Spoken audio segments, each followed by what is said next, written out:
Hello everyone and welcome to Mochi Doki Mochi. I have been wanting to change the podcast name for a while now and I just figured, screw it, I'll just go ahead and do it. So here we are. I like this name way more. And yeah, that's about it. Oh, wait, no, that's not about it. There's going to be another change to this podcast, and that is that it's going to be a bit shorter, so probably around the 45-minute mark. Yeah, I've been just trying to make this podcast a bit more feasible to make on my own because I do all the filming, I do all the editing, and of course, I'm the one consuming all of the media. So yeah, it's going to be a bit shorter, but hopefully more frequent than it has been in the past. So yeah, I think those are all of the announcement for now. So yeah, this is episode 9, and as per usual, I have a lot of things that I would like to talk about. So yeah, let's just get right to it. I recently found this really cool mangaka by the name of Battan when I was looking for some more romance manga, and I checked out her backlog and it seems to just be a treasure trove of really interesting looking manga. Most of her work seemed to be slice of life and drama manga that center around women. I also coincidentally found out that one of her most popular manga called Kakeochi Girl is going to be published in English under the title of Run Away With Me Girl. And I actually think that it has been out now for a couple of days actually, because I know it was supposed to be published in the first half of December. But yeah, the story is about two women, Maki and Midori, and they knew each other in high school. In fact, Midori was Maki's first love, but at their graduation, Midori breaks up with her saying something like, let's see who can get a boyfriend first. Eventually, the two end up reconnecting 10 years later when they by chance start working at the same company. And while Maki has still not forgotten about Midori herself seems to have long moved on and in fact is now preparing to get married to a man. Midori, however, seems to have a secret. And yeah, that's about everything I know about this one. I'll leave a link in the description box if you are interested in checking it out. I got the first volume in Japanese and I'm hoping to finish reading the entire series by January, because in total there are 4. So yeah, anyway, I so far have read 2 works of her. The first one I picked up was this one shot called Ane no Yuujin, or My Sister's Friend. It's a story about 3 women, Ririko, who is 14 years old, and then you also have her older sister, who's about 25 years old, who is nicknamed Nachan, and finally there's Kyoko, who is a young novelist in her 20s. Now, Ririko's sister and Kyoko used to be really good friends, but for some reason their friendship suddenly ended. One day, however, Ririko runs into Kyoko on the street, who then invites her over to her place. After this, Ririko continues to visit Kyoko, and so a friendship between the two ensues. Ririko eventually starts to develop a crush on Kyoko, also wanting to be seen by her as a woman instead of, a kid that's 14 years old. But obviously, Ririko's feelings, in combination as well with Kyoko's history with Nachan, ensures that this complicated friendship abruptly ends, with Kyoko cutting off contact. So this is how the first chapter of the manga ends. After this, we get to see the nature of Kyoko's and Nachan's friendship and what happened that eventually led to the end of their friendship. After this, the manga fast forwards through time and we get to see how Ririko deals with getting rejected by Nachan and how all 3 of them move on with their lives. I thought that this was a pretty good manga about, being young, trying to figure out life and finding love. One thing I really liked about the story is just how authentic the characters felt. They're messy, they make mistakes, and they have regrets. Additionally, the manga shows the perspective of all 3 women, which I felt made the manga more enjoyable. I was able to understand their feelings and thought processes. And yeah, so because I was able to understand how they thought, I was able to also understand their actions. I really felt that this manga showed how a lack of communication and understanding of one's own feelings as well as those of others can really have, major consequences for your life and the life of people around you. Some of the most impactful choices that the characters made in the manga were driven by things such as envy, feelings of inferiority, and poor coping mechanisms. And these eventually lead to feelings of regret, of constantly wondering like what could have been. And I thought that was very relatable. The second manga of Battan that I read was also a one-shot. It's called Aru Bank, and it also has an English title, which is One Summer Story. It's freely available in Japanese on the Tochi magazine website, so I'll leave a link to that in the description box below. So this story is about a mother and her 22-year-old daughter, who she calls Kichan. Both of them are in Kobe because of Kichan's cousin's wedding. The mother suggested that they stay a day longer so that they could spend some time together, walk through the streets of the city, and then eventually see the sea. And so the manga follows the two as they make their way to the beach. The mother thanks Kichan for coming because she actually doesn't know if there will ever be a next time for them to meet. It turns out that her mother has cancer and that her current treatment isn't working. As they walk through the city, they talk about Kichan's life in Kyoto, her mother's cancer treatments, as well as about memories from the past as they once, with Kichan's father, went to Kobe on a family trip. Now, this was a very short manga of about 40 pages, but one that I felt was really hard-hitting. As Kichan and her mother are walking through Kobe, Kichan is constantly confronted with her mother's illness.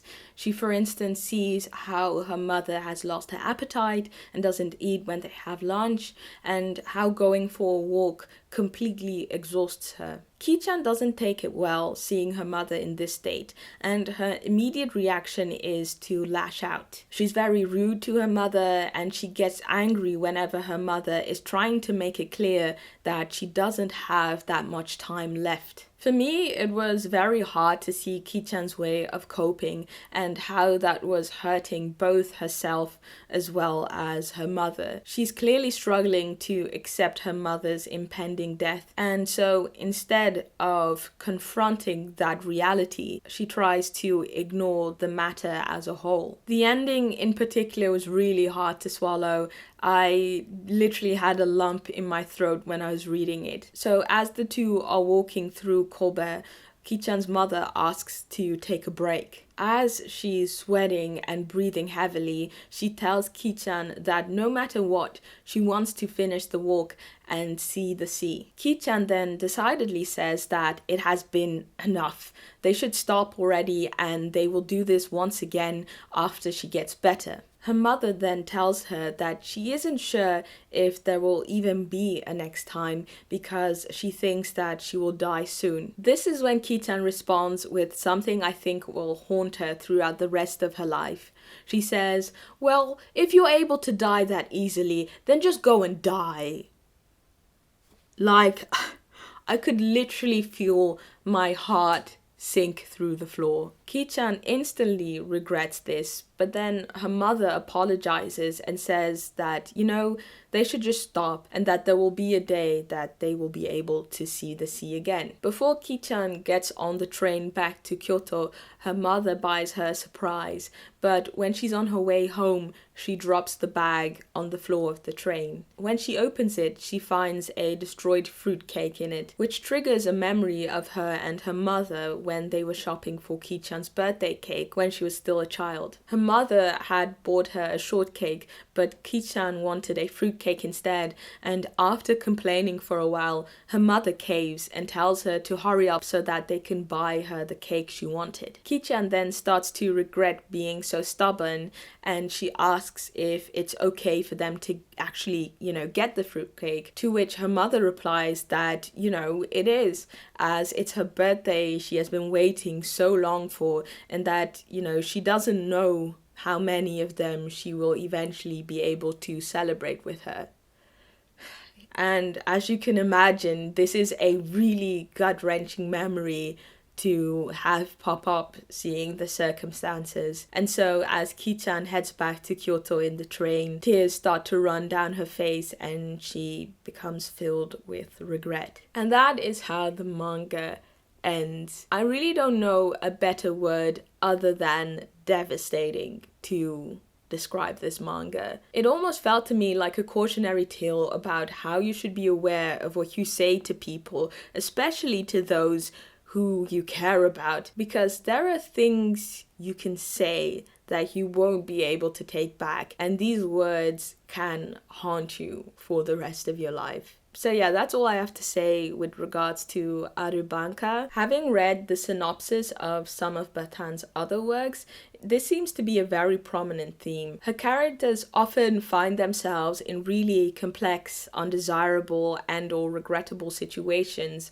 because of underlying issues they are dealing with. I found this manga to be very confronting in that it shows you how easily things you have absolutely no control over can completely devastate you and decimate your entire perception of life. That reality in and of itself I find to be quite suffocating. Even the thought of losing a loved one is so jarring and severe, let alone having to experience that in real life. And I think this is one of the reasons why I was really moved by this manga. As for the next manga of Battan I would really like to read, I'm pretty sure it's going to be the one she's currently working on, called Kemutai ane to Zurui Imouto. The manga also has an English title, which is Annoying and Cunning Sisters. It's about two sisters, Jun and Ran, who have severed their relationship. They, however, meet each other again for the first time after 8 years when they attend their mother's funeral. The reason as to why they no longer are in contact is because of a man named Ritsu. He is Ran's husband, but he also happens to be Jun's ex-boyfriend. So, this is hella messy. After their mother's passing, June decides to take over her mother's house. However, somehow, instead of that happening, all three of them move in. So that's all I know so far, but I have so many questions already. First of all, how did the situation even come to stand? Like, how did Ran manage to end up with Jun's ex-boyfriend? Second of all, how did they all agree to just, live together? It sounds so darn messy. I really want to know how this whole situation is going to unfold. I've been planning on reading it this week, so you can expect me to talk about it in episode 10. So last episode, I talked about finding 2 manga in the shoujo magazine called Asuka that looked really promising. And I talked a bit about one of them, Sharakuna, but left you all a bit in the dark about the second one because I was still reading it. I am happy to report that I have now finished reading the first volume, and that's actually the only volume that is out now. So yeah, the manga is called Hachiouji Meibutsu Tengu no Koi, and it was created by Nanao Tomo. So the title translates to Hachiouji's specialty Tengu love, but the English title, even it's not translated, but often you'll see that manga will also have an English title. So yeah, the English title on the cover is Tenkoi in Hachiouji. So this is a romance comedy manga. One of our main characters is Kotaro. He is a system engineer who recently moved back to his hometown of Hachiouji, presumably right after his parents passed away. Apparently, when he was a child, he got lost in the mountains of his hometown, but now he can't even remember a thing about the incident. To him, it feels as if his memories of that time are in a pot and sealed shut under a lid. However, now that he has moved back home, the pot is slowly starting to overflow. He gets these vague flashbacks, and it seems that the time he got lost on that mountain he met someone whom he spent quite some time with. And these memories spur him on to start looking for something in the mountains. At some point, he finds this very strange being that tells him not to come here for a third time, and then all of a sudden, he's out of the mountains again. Kotaro, however, decides to go and investigate at night, and ends up at what seems to be the place he got lost when he was a child, and there he meets a Tengu by the name of Hime. So Tengu are considered to be creatures or yokai from Japanese mythology, and in Shintoism they're actually seen as gods.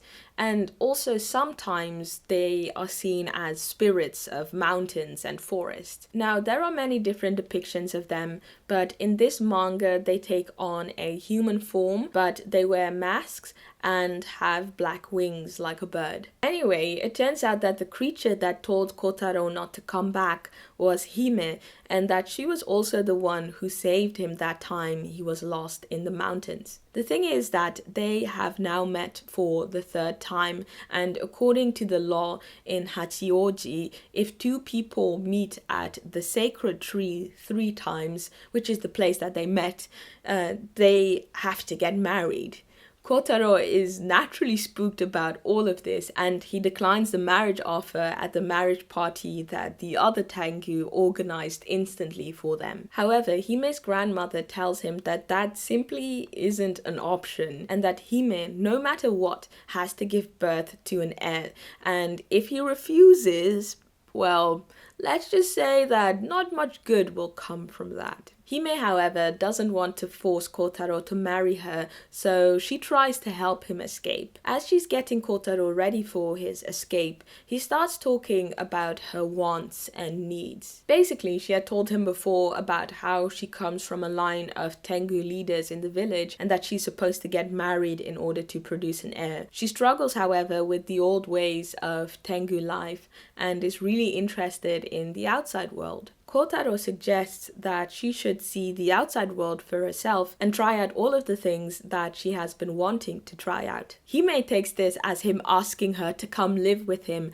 as a wife in training, so she rushes to tell the other Tengu just that and flies away with Kotaro. And he's like, hey, hold up, that's not what I meant. But in the end, Hime ends up moving in with him anyway. The thing is that at the start of the manga, there are a couple of panels of the time when Kotaro got lost in the mountains and Hime took care of him. During that time, Kotaro made her pinky promise that when he grows up, she would become his wife. Hime finds out that he has forgotten that promise, but says that she'll wait until he remembers what that promise exactly was. And that is kind of like how their life living together starts. So it seems like this could be a really cute slow burn romance, though I'm not really sure of that just yet. As for the characters' personalities, Kotaro is just a very normal guy. He's kind of calm and a bit of closed off, whilst Hime has this really quirky personality where she's very bubbly and just full of, chaotic energy. So their personalities end up balancing each other out, with Hime getting Kotaro to slowly open up and Kotaro slowing Hime down a bit, ensuring that, the insta-love trope won't rear its ugly head. Now, having said that, I'm not really connected to any of the characters just yet, nor am I warming up to the relationship that is slowly starting to form. I definitely like Kotaro more than Hime because she's just a bit too over the top for me, and I'm usually not really into those, bubbly blah blah blah, like the really hyper happy type of characters. As for their relationship, there's not all that much to say right now. That's because almost half of the first volume was dedicated to setting up the premise, and also because they're just getting to know each other. So for me, it's really hard to tell what direction this manga will be heading towards. I do think that if I end up reading the second volume, I will be able to get a better view on it, but since this is a pretty new release, that's going to take, I I think a couple of months. Also, I really like to mention how much I love the art style. I love the clean and thick outlines and just, I don't know, the general calmness that the art gives off, if that makes any sense. Like, it's just very clean and smooth. The character designs of both Kotaro and Hime are also really nice. And yeah, I just think that they're really pretty characters. Now, I also want to take some time this episode to talk a bit about a video that I'm working on for the main channel. So since I started to read more manga in Japanese, I've been able to read so much cool stuff that hasn't yet been translated, and with that experience has kind of like come this feeling of wanting to really talk about amazing mangaka that I feel deserve more recognition than that they're getting at the moment. And one of those people is Watanabe Masako. She was one of the first women to start working within the manga industry, and she's really freaking cool. But as of now, none of her pieces are in print in English, and I don't even think that that has ever happened. And that's really saddening because she honestly has a treasure trove of work available. She started creating manga back in the 50s, and 2 years ago in 2020 released another manga. Like, her work has spanned 7 decades now. That's absolutely wild. And that's not even talking about how incredibly influential she has been for the manga industry as a whole, but in particular for JOSEI and shoujo manga. She's a pioneer in the horror and mystery genre, and for the video I wanted to talk about a couple of her pieces. I read Futagoze Umare, which is a one-shot from the 70s about a woman called Maria whose boyfriends just keep making an end to their lives. Maria also has quite a mysterious history as she's an orphan, but every single month a large sum of money gets transferred to her account via a Swiss bank account. Now, eventually, by some miracle, she manages to get married without her husband doing the same thing as her previous lovers. During their honeymoon, however, they get invited to a mansion in Scotland where her true past gets revealed, as well as the reasons for all these mysterious deaths. It turns out that she was born into a very rich family and that she was actually a Siamese twin whose mother passed away during childbirth. The father of the twins was a doctor and decided to perform a state-of-the-art operation to separate the twins, but unfortunately only Maria survived the procedure. Then, when she's about 5 years old, her father also passes away and Maria was put up for adoption. When the staff of the mansion tries to bury Maria's father, they decide to bury him together with his deceased daughter. But when they dig her up, they find that she's still alive. Dum dum dum! Well, she's kind of alive. Like, she doesn't speak and she kind of looks dead, but apparently she has the ability to see what is happening to Maria, and she also has other mysterious powers. And this leads us to the explanation as to why Maria's boyfriends kept ending their lives. It's because Maria's sister didn't like them. Like, she was like, dead ass, I don't think these men deserve my sister, and therefore I am going to punish them with death. Like, it's so out of pocket, to say the least. And so the reason as to why she didn't end Maria's husband's life is because she actually felt that he was worthy of her. And so that's the story. Very goofy and, in my opinion, not the best of Watanabe's work, but I still had a good laugh over how just crazy the story was. But yeah, I feel, kind of tricked or something, because I saw the cover, which was of this woman with crazy looking eyes and like blood dripping from her fingers, and I thought that this story was therefore going to be really creepy. But, unfortunately that wasn't the case. I thought that tons of people were going to die in really gruesome ways, but even the people that did die all did so off screen. But yeah, initially I was going to read a ton of her work and then make this entire video, but it takes so much time reading. And I also have this podcast to do, so I am going to try and make it simple for myself. I am now planning on making a video about one of her most popular and most influential works called Se Rosarindo, or Saint Rosalind. And this one is a total banger. The story is about a very cute 8-year-old child called Rosalind, or Rosalind Hathaway. And despite her sweet demeanor, she's actually more like a demon child who is willing to kill anyone and anything in order to get what she wants, including her own mother. And yeah, this manga has all the gruesomeness in it that I was expecting from Futagoze Umare. It's graphic, twisted, and just really good. So yeah, that's where I'm at now with that video. As for anime this week, I watched Yoju Toshi, also known as Wicked City. This is an anime movie from the late 80s. To be exact, it was released in 1987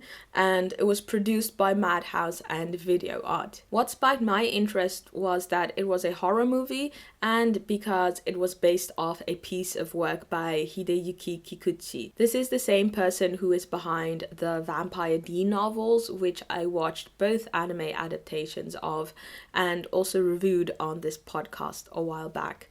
I remember really liking the last adaptation back in 2000 called Vampire Hunter D Bloodlust. The animation in that one was just so stunning. So yeah, in a nutshell, I had enough reasons to give Wicked City a shot. So this is an anime that is based on the first novel in the Wicked City series called Black God. The story is set at the end of the 20th century in Japan in an alternate universe in which the human world secretly coexists with the demon world. We follow Taki Renzaburo, who supposedly works at the sales department of an electronics company, but is actually a black god of the human world. So the movie doesn't really explain what black gods do, but they, I guess, kind of like the secret service with regards to, the human world and the demon world. But yeah, every couple of centuries, a peace treaty is created between these two worlds, and the time has come again for a new one to be signed. Now, a key figure in getting this treaty signed is a mage by the name of Giuseppe Meat. However, getting him safely to the conference for the signing is not going to be easy, as there is a faction in the demon world that wishes for no peace. So essentially, these people wake up every day choosing violence. And that's why Taki gets assigned the job of keeping Mayot safe until after the signing. He doesn't have to do this task alone, however. He gets assigned to work together with Makia, who is a god of the demon world. The anime centers around these two characters trying to keep Mayot safe. I did have a huge issue with this anime, but before I touch on that, I just wanted to first go over the things that I actually enjoyed. The atmosphere was one of the things that really stood out to me. The blue and dark tones all throughout the movie gave off a really cool and eerie vibe. It was exactly what I expected from, a really dark and dirty horror anime. And of course, with that naturally comes a large amount of violence. You had all these really gross monsters that got absolutely blasted to bits. It reminded me a lot of this other anime that I watched 2 years ago called Biohunter, which also happened to be produced by Madhouse. The music also was very good. They just really had a good couple of banger 80s tracks, which is something I absolutely love about watching anime from this era. But yeah, the anime was directed by Kawajiri Yoshiaki, who is also one of the co-founders of Madhouse. And he has worked on a ton of iconic works such as Biohunter, which I mentioned before, Ninja Scroll, Pet Shop of Horrors, which is like a JOSEI horror that I watched a couple of years ago, which was also really good. He's done work on Attack on Titan, Demon Slayer, really the list just goes on. He also happened to be the director, screenwriter, and worked on the storyboards of Vampire the Bloodlust. According to Kawajiri, at the time there weren't many anime being made that were targeted towards adult, and so that's one of the reasons as to why he set out to create Wicked City. Now, there was something about this movie that irked me a lot, and that feeling just kept on brewing as I was trying to write down my thoughts about this anime. And the things that irked me in particular were the depiction of women as well as the violence towards women in this anime. All of the female villains from the demon world were heavily sexualized. All of them used their sexuality in depraved ways in order to attack Taki. There's, for instance, a woman that has arachnic features who seduces Taki at the start of the movie, and she has a vagina that has teeth from which she can also spin webs. Then there's another woman whose chest and stomach open like it's one huge vagina, which has also the power to seduce men. Like, men can't resist it when she opens up. And both of these women get killed in such violent ways. And at the same time, none of the male villains had powers which related to seduction or their sexuality. Like, there was a dude who used his ribs to attack, and two other dudes that had tentacles, but none of them had any powers that were of a sexual nature. And then you have Makia, the heroine of the story, who, although being very pretty, happens to be the only woman from the demon world that doesn't have powers based on her sexuality. She has nails that are insanely sharp and can extend and retract. But yeah, even she, being the quote-unquote good woman, isn't able to escape violence. There is so much sexual violence she has to endure, and then that gets justified because of her nature as a woman from the demon world, with this really unnecessary rant by one of the main characters, which was just straight up gross. Also, at the end of the anime, it's revealed that all of the trials and tribulations that Taki and Makie went through were kind of intentional and for a specific purpose. However, the pain inflicted upon Makie to get to this point is exorbitant and makes what Taki goes through look like peanuts. But yeah, am I surprised that this was the depiction of women in this movie? Not really. And I feel that that is almost the saddest part of all of this. Now, the second and actually final anime I wanted to talk about during this episode is called Sankaku Mado no Sotogawa wa Yoru.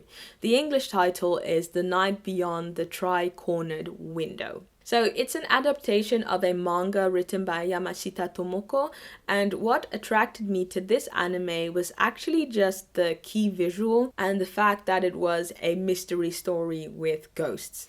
I watched the first episode and it was so cringe. So it starts off with a part-time bookseller called Mikado who is at the bookshop doing his work. Mikado is able to see ghosts, and the way he's able to differentiate between them and the living is by taking off his glasses, because as he's short-sighted, everything goes blurry, but the ghost remains sharp. Now, as he's doing his work, he happens to see the ghost of a deceased woman. Then all of a sudden, there's this dude behind him, and he's like, "You are my destiny." After which he proceeds to press his hand onto the bookseller's chest, who then passes out, but not before thinking, what the heck, that felt really good. Which made me go, it turns out that this dude is sort of an exorcist called Hiyakawa Rihito, who managed to exorcise the ghost of the deceased woman using Mikado. For some reason, his and Mikado's souls or cores are really compatible, making them a powerful duo when exorcising ghosts. Hiyakawa asks Mikado to become his assistant, but he's not really interested because Mikado has essentially been scared for ghosts his entire life. Despite this, Hiyakawa manages to get him to join on one of his exorcism jobs. So yeah, they're at this house that is haunted by a ghost, and when the ghost is spotted, Hiyakawa puts his hand on Mikado's back, which instantly scares Mikado. He tells Hiyakawa to stop, but in return, he replies with a very seductive voice saying, "Don't worry, I'll go slow. It's supposed to feel good for me as well." Mikado goes into full-on distress and he says, "Whoa, this is weird. Why is my dick getting hard? Why is my dick getting hard?" I was screaming. This literally caught me off guard, like completely. I was just thinking, did I manage to unsuspectedly watch an erotic mystery ghost anime? And it turns out, kinda. I found out afterwards that it had a boys love tag. So yeah, that kind of took me by surprise, but I decided to just watch the first 6 episodes to see how the story would unfold, and eventually I ended up watching the entire anime, and I have very mixed feelings about this one. To first of all summarize, looking at like the main storyline of this anime, the mystery that is going on, this was a decent anime. However, the romance part was so gosh darn awful. It was poorly written and with really poor character relationships.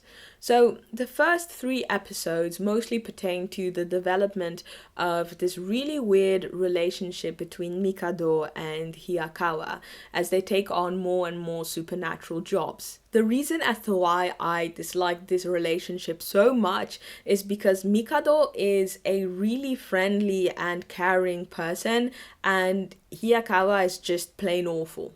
He's creepy, he's unsympathetic, he's inconsiderate, and just a full-blown perv who is constantly breaking down Mikado's boundaries. As the anime continues, we learn that apparently exercising spirits together with another person and just doing all these other different supernatural things happen to be very intimate endeavors. It entails bonding with the energy of another person, entering/touching someone's core being to the point that it's basically more intimate than sex. And Hiyakawa just constantly enters Mikado's core despite constant protest from Mikado. Hiyakawa somehow feels that he's entitled to Mikado, calling him watashi no mono, my thing.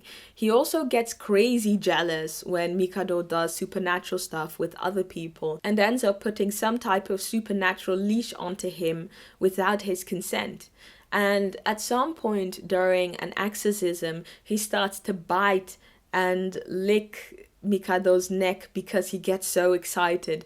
And even other characters around them are like, "Oh, that's kind of weird. What the heck is wrong with this dude?" Ugh. Like the entire situation was just complete and utter cringe. For me personally, I don't like the trope of having non-con or dub-con be something hot. In any case, as the anime progresses, whatever it is that is happening between Mikado and Hiyakawa gets put onto the backdrop and we actually get to the main storyline. It turns out that people all around the town are getting cursed and end up dying and or killing other people. We slowly get introduced to a cast of people who are trying to stop the person who is causing all of this misery. In my opinion, the anime is at its best at the moments that it focuses on this mystery, but it was still like not amazing or something really great. The pacing was off. There were a lot of things concerning the character's supernatural abilities that were kind of like left to one's imagination. Plot building was done rather poorly in some places, making it at times a bit confusing for me to follow the story, and I ended up not really knowing how certain situations came to stand. But regardless of that, I was still interested enough in the story to see it through in its entirety, and I felt that this part of the anime actually had a good ending. Anyway, in the final episode, there is this moment where Mikado kind of confesses that he wants to be with Hayakawa, which makes no sense. Hayakawa has constantly manipulated and violated Mikado, but just because he had a bad childhood, this is all forgivable and the two are each other's destiny. The math is clearly not mathing here. In my opinion, this also doesn't make sense because of the fact that Hayakawa has no actual redeemable qualities. He's not nice, he's not funny, he doesn't have much of a personality, and all he's done throughout the entire anime are all these terrible things I just spoke about. Mikado just has this type of I can fix him type of mentality, which I absolutely despise. And on top of that, when Mikado confesses, it is done in the most non-committal way. There isn't any clear indication about what Mikado is confessing to, either it be his love or his companionship. And this was very frustrating to me, seeing the constant implication by having many characters in the anime assume that they are in a romantic relationship, or at the very least question whether or not they're in one. It was as if they were really trying hard to make you believe that they have something romantic going on between the two, whilst also being totally non-committal and even pushing back at times. I also think the show could have benefited from a slower pacing, giving Hayakawa more time to grow as a character. I really do think that that would have made him a more palatable character. And now for the questions segment of the podcast. Basically, if you have a question for me, you want me to give you a tailored recommendation or whatever, just leave a question in the comment section below with the hashtag MDMQ, and I will try and answer it in one of the future podcast episodes. So today's question is from Lily Mason, and it says, do you have a holy grail item like a manga that you would love to get your hands on? Actually, I don't. Like the last year, I've really just quit buying physical manga copies altogether, and I've just been buying everything online via the Japanese side of Bookwalker, not sponsored. But yeah, because Japanese editions are cheaper and they do a lot of sales on that website. So generally, I pay like 3 to 5 euros max for like a manga volume, which is like way cheaper than what I would spend when I was buying like a manga in English, a physical copy. But yeah, if I would have to choose like a physical thing that would be really awesome to have, I think maybe just like getting a manga volume signed by one of my favorite mangaka. For instance, like, I don't know, this one right here. This manga right here, this is the first volume of the Po Clan. I would love to have a signed copy by Hagiomoto, but yeah, I don't think that's ever going to happen. But yeah, I think that would be my choice, or any other of my faves. But yeah, that was everything for today's question segment. I do still have an announcement to make. So besides mainstream manga, I also from time to time like to, indulge myself with some more adult manga, mainly just JOSEI SMUT, which is kind of like the manga equivalent of the spicy romance genre in fiction writing, with women as its target demographic. I actually made a video about a year back, which was sort of a deep dive into the genre. So if you're interested in that, you can find a link in the description box below. In any case, I found it to be very well received in the sense that there were more people like me who also enjoyed this type of manga. And, you know, seeing that YouTube doesn't really like that sort of content since it's 18 plus, I figured I would just occasionally make some Patreon exclusive podcast videos discussing that type of material. So yeah, I'll be going over the good and the bad, and of course also the hilarious, because many of these manga are really freaking funny. It's called Mochi Doki Mochi Forbidden Files, and the first episode should now already be up and running, and yeah, it's available from whichever tier. So that's all for today's episode. Thank you so much for watching and or listening, and I hope to see you soon in another episode. Cheers!